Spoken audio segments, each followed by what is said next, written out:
So the crema is not a gauge, c'est pas un gage de qualité. Du tout. Guilty of that. But of course, you're Italian, you're from the South, you're Sicilian, you're like, ma, the star cream, G cream, caffè fa schifo. But you see, the Southern Italians don't drink coffee like they drink it in the north of Italy. No, what's important is how the fuck does it taste? Exactly. How the fuck does it taste? Is it good in your mouth? Do you like it? Is the texture good? That's what she said. Is the texture... What's up, everyone? Here's my interview from March 1st with the Coffee Queen. If you enjoy the video, please like and subscribe. Peace. And you told me 3 to 4 coffees a day? Personally, yeah. Espresso? Always? Yeah. Any milk? Macchiato. I like milk. Yeah. I like milk. Sundays, I'll have a... Cappuccino. Yeah, when I have milk. But Yeah. You know, see, espresso, we get some good ones in Montreal. Cappuccinos, a little harder to find. Like a Roman. This weekend, I went to Cafetiera. Okay. Downtown. Yes. I swear, it's the closest fucking cappuccino I've had than from the original cappuccinos I have in Italy. Good. Tell me, how'd you have it? Did you have it in the to-go cup? No. Okay. You had it there? Yeah. Because that's a big, I would call it an issue. I don't like, well, I have it when you have no choice. You go to McDonald's, Tim Hortons, fast. You have it in the to-go cup. But and even when I have the to-go cup, my thing is you can't drink it with the cap on. Yeah. I don't know. But yeah, it changes everything because the cappuccino is a call for texture, right? The texture is there for a lot. So when we see like really high foam, or we see like very dispersed foam or very, I mean, the foam is supposed to be cream, cream. Exactly. Right? So it's really a bummer when you get a cafe served and then you have a very foamy foam. Oh, I despise it. It's horrible. It's disgusting. The milk separates. Then most of the time the milk is over frothed. Exactly. So it's boiled. Therefore, it's sour.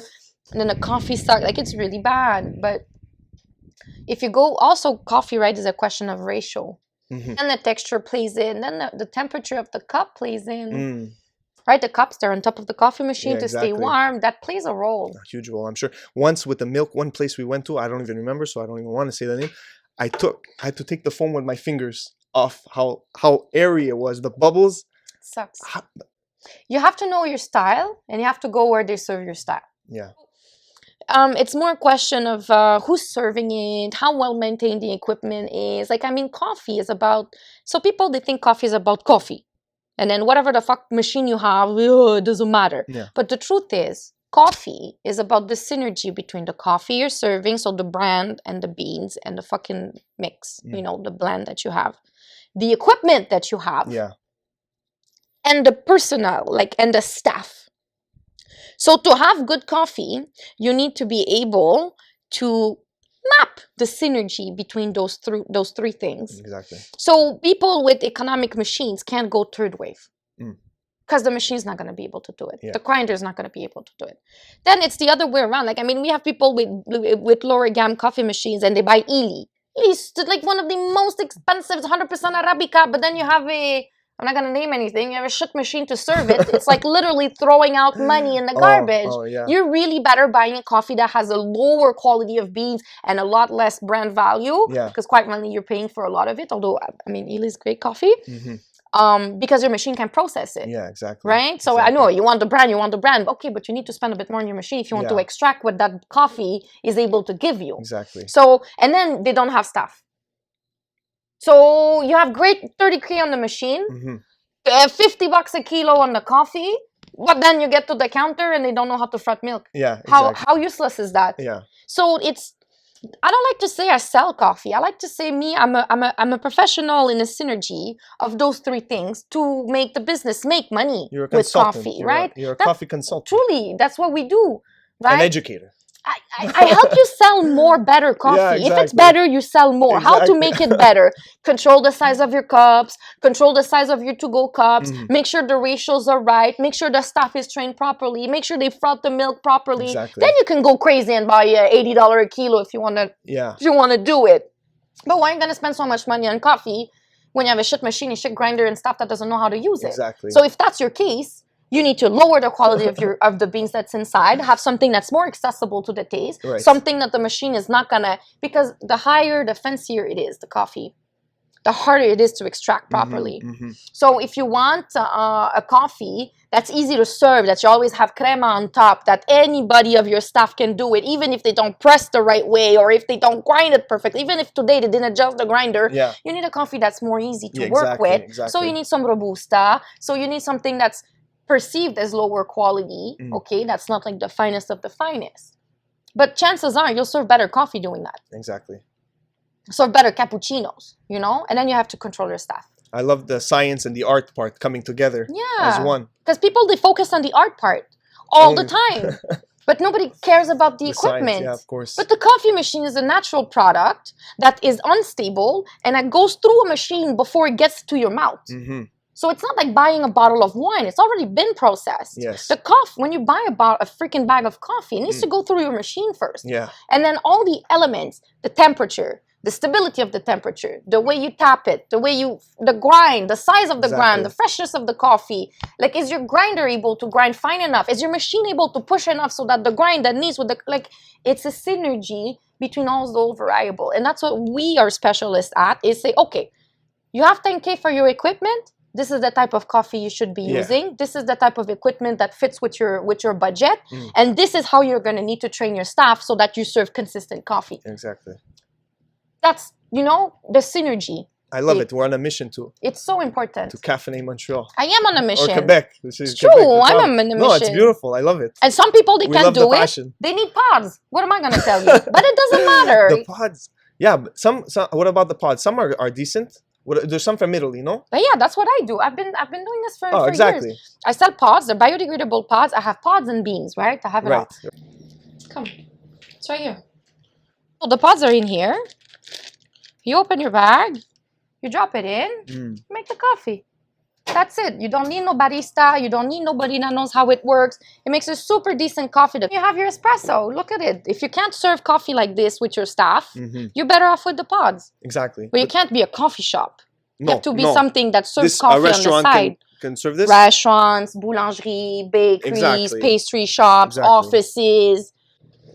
So you see? I love it, yeah. So isn't it better to serve that than a shit coffee? You're 100% right. This is so simple for anybody that's not a coffee specialist. Exactly. I think there is a very snobbish element that was introduced to coffee in the recent years. Okay. That's not fair. It's not fair. Coffee is not about being snobbish. Coffee is about what you're tasting in your mouth. A lot of brand capital has been introduced to it as well. What's important is how the fuck does it taste? Exactly. How the fuck does it taste? Is it good in your mouth? Do you like it? Is the texture good? That's what she said. Is the texture nice? Do we have, you know, like, how's the body? How's the crema? And also, crema's not fucking everything. Tell me. I was just gonna say crema is everything, but on a superficial level. But tell me how I'm wrong. If you have Robusta in your coffee, which is the cheapest type of bean, right? The cheaper type of bean, you have more crema. Oh. So 100% Arabica will make less crema, although the beans are much more delicate and expensive. And the blend is much more fancier. Okay. So the crema is not a gauge, c'est pas un gage de qualité. Du tout. Guilty of that. But of course, you're Italian, you're from the south, you're Sicilian, you're like, ma, the star cream, G-grim, cafe fa schif. But you see, the southern Italians don't drink coffee like they drink it in the north of Italy. In the north of Italy, they have more 100% Arabica. There's less crema on their fucking coffee. But for people from the south, they're used to Napoletano, Siciliano, c'è un caffè, c'è dure, toast, you know what I mean? Like, it's hardcore, you know? There's a lot more Robusta in it. It makes a lot more crema. The second thing, a problem with it. So coffee, when it's been just roasted, makes a very big crema that vanishes really fast. And that's no good because coffee needs to fucking rest after it's been roasted. And that perception of the crema really, really fucks shit up. That's Nespresso's publicity encouraging everybody that, oh, the crema is the quality. It's not true. Of course, you need a bit of crema, but it's not because there's less that it's better, and it's not because there are more that it's better. Most of the time, when there's like crema that you need to when there's this, the coffee is too fucking fresh. And what you want is the crema to stay in your cup. It has to be thick. It has to stay on the side. You know when you finish your coffee and then you see the swirl of crema on the side. When it's really thick at the beginning and then it vanishes, ça fait des petites bulles sur le côté. But that shit, that's because... Okay. Yeah, no. I'm not saying that's fine. But there you go. So, but in your cup, it was like the crema was like, wow, it's huge. And then it vanishes away. Coffee's too fresh. Exactly. You know, that's what I mean. It's like a lot of blow mine has been going around with the coffee. But tell me if I'm wrong. When I have an espresso, I want the crema there, and I want it to stay until the end. Yeah. That thin layer on top, but always I want to see the crema on top. Am I wrong? Is something wrong with that? There's nothing wrong. You like Southern Italian style coffee. Okay. So if you go to a Southern Italian style place and there's no crema, there's a freaking problem. There has to be, because there's Robusta in their blend and it's made for that, and we want it to be like that, and it needs to be pungent, and it's made to be there in the milk, and it needs to be like chocolatey, amaretto, like along those lines of taste. Mm-hmm. But if you go to a completely different place, like let's say a third wave place, sometimes there's a lot less crema on the coffee, unless it's freshly roasted. That's another thing. They say, no, the coffee needs to be freshly roasted. It's a lie. The coffee needs to rest a bit. Exactly. Because it needs to develop its flavors. It's a bit like wine. Yeah, exactly. Wine needs to rest. We're talking about third wave. Yeah. Tell me. Okay, good. I was tippy-toeing because I didn't know how to say it, but I'm not a big fan, and a lot of people serve it.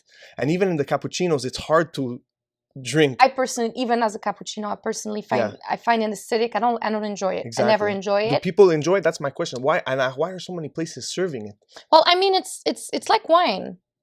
It's like if you hate a specific type of wine and say, well, why are people drinking it? Really? Oh man, because I find it a little more extreme. Like it's hard. Like I touch it in the cappuccino and you're like, oh no, they put third wave in here. I agree. See, when you put your sugar, you break the crema. Yeah, so what? Oh man. But it changed nothing with the taste. No, I know, but I just feel like it's so immaculate and it should stay pristine. It's good, the crema. Yeah. But it's not everything. A seal of quality. Approval. Okay. It doesn't mean it's really good. Yeah. But like at home, for example, when I make a quick one and I use the Bialetti, there's very little crema, but the coffee still comes out well. It's different. It doesn't make crema like espresso. Exactly. No, but I'm saying I can still enjoy a coffee without the crema, you know? For sure. So I'm not all crema. No, I love the cafetiere. The cafetiere is awesome. Teach us about the entrepreneurship in a couple minutes. When you get kicked down, but you got to get back up. That's the key of being an entrepreneur. So you know what? I'm going to break that conception. At one point, you got to stop. Like if some shit won't scale. It's the cold hard truth.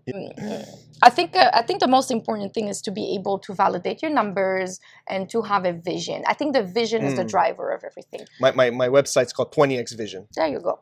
So you understand very well. So I think in order to be able to get back up, I think you need a vision. So if something hits you down the legs and you fall and you have a clear vision of where you should be, that's when you're able to get up, because you're like, okay, this hurts, but my vision, I still see it. Exactly. It's still attainable. Sure. As of if you have no vision and then you get down, why the fuck are you getting back up? Yeah. So I think the vision is what helps you get back up. And I think the vision is something that's important. Changing idea is not giving up. Yeah. Pivoting. You got to pivot. There's a huge, like doing something else or recognizing that this is not what you want to do is not a failure. Yeah.